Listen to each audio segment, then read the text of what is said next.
আসসালামু আলাইকুম ভাই লোক। ইউরোপীয় ইউনিয়নের রাষ্ট্রদূত মাইকেল মিলার সহ একটি প্রতিনিধি দল জনাব তারেক রহমান সাহেবের সাথে দেখা করছেন। মাননীয় প্রধানমন্ত্রীর সাথে যেহেতু ওনারা দেখা করছেন, আমাদের দেশে ইউরোপের দূতাবাসগুলো না থাকার কারণে আমরা ইন্ডিয়া যাওয়া লাগতেছে। আর ইন্ডিয়াতে গেলে দেখা গেছে যে আমাদের ইন্ডিয়ান ভিসা পাওয়া এবং ইন্ডিয়া আসা যাওয়া থাকা খাওয়া এগুলো মিলে আমাদের কিন্তু 1.5 থেকে 2 লক্ষ টাকা খরচ হয়ে যায়। আমরা এম্বাসি ফেস করার পরে যখন দেখি এম্বাসি আমাদেরকে ভিসা দেয় না, ততক্ষণে কিন্তু আমাদের অর্থ এবং সময় দুইটাই বরবাদ হচ্ছে। তো জনাব তারেক রহমান সাহেব তিনি বর্তমান প্রধানমন্ত্রী, ওনার কাছে আমাদের বিনীত রিকোয়েস্ট থাকবে যে বাংলাদেশে যেন ইউরোপের দূতাবাসগুলো প্রত্যেকটা ইউরোপীয় ইউনিয়নের প্রত্যেকটা দেশের দূতাবাস যেন বাংলাদেশে হয়। আর আপনারা বিগত দিনে সরকাররা যে সকল কাজগুলো করে নাই, আপনারা এটার একটা উদাহরণ সৃষ্টি করেন যে আপনারা দূতাবাসগুলোর জন্য ইউরোপীয় ইউনিয়নের দূতাবাসগুলোর জন্য আলাদা জায়গা বরাদ্দ করেন, বাংলাদেশে বরাদ্দ করে আপনারা ওনাদেরকে আসার জন্য ওনাদেরকে একটা রোড ম্যাপ দিয়ে দেন যে আমরা আপনাদেরকে এইভাবে এখানে জায়গা দিচ্ছি, এই জায়গাগুলো দিচ্ছি, আপনারা চাইলে আপনাদের দূতাবাস বাংলাদেশে স্থাপন করতে পারেন।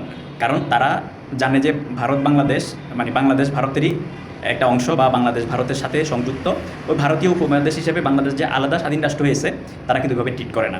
আপনাদেরকে এটা বুঝাইতে হবে যে আপনাদের দেশে আমাদের দেশে ইউরোপের মধ্যে আমাদের স্টুডেন্টরা যায়, বিজনেসম্যান যায়, ওয়ার্কার যায়, কিন্তু তারা ভারত বাংলাদেশ ইউরোপের মতো নয়। ইউরোপে যেরকম এক দেশের ভিসা হইলে সব দেশে যাওয়া যায়, আমাদের দেশটা কিন্তু সেরকম না। ভারতের সাথে বাংলাদেশের সাথে একটা ভিসা জটিলতা আছে, ট্রানজিট জটিলতা থাকার কারণে বাংলাদেশি আবেদনকারীরা চাইলেও ভারতে সবসময় যেতে পারে না। আর এটাও বাংলাদেশি আবেদনকারীদের জন্য অসুবিধা।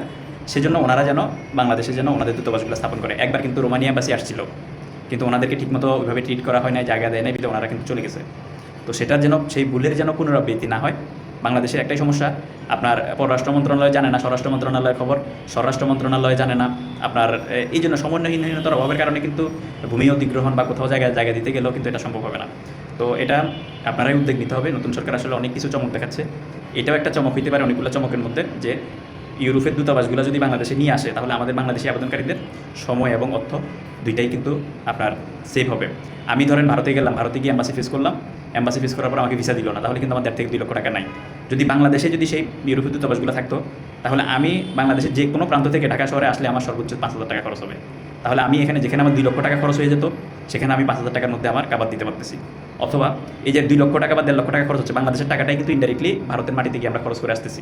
তো একদিকে দূতাবাসগুলো বাংলাদেশে আসলে বাংলাদেশের টাকা বাংলাদেশে থাকবে, আর আমাদেরও সময় এবং অর্থ দুইটা বরবাদ হওয়া থেকে আমরা রক্ষা পাবো।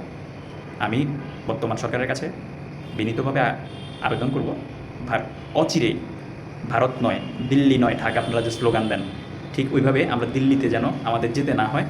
আমরা যেন বাংলাদেশের মাটিতে বসে, ঢাকায় বসেই যেন আমরা ইউরোপের ভিসাগুলো রিসিভ করতে পারি। আমাদের সেই ব্যবস্থা করে দেওয়া হোক। ধন্যবাদ।